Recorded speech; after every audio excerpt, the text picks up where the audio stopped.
A Reddit user sent this solution to me and asked to solve this. First, we have to given x plus 1 by x is equal to 3. We have to find x square plus 1 upon x square. How we think. Most important part is how we think. We see there is a square sign.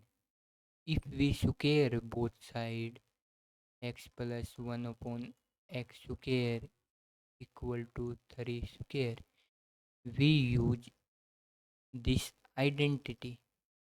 A plus b whole square is a square plus 2ab plus b square.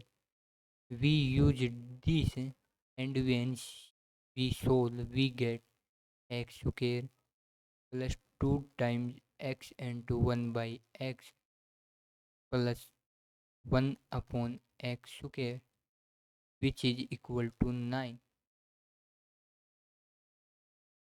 1 upon x and x cancel out each.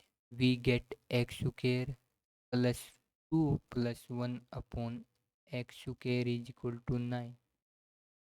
Subtracting from 2 both sides, we have 2 minus 2, 9 minus 2.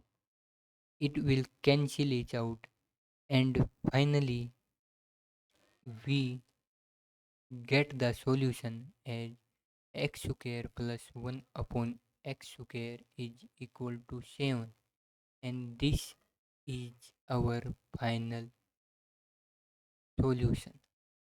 You see stepwise solution of this problem.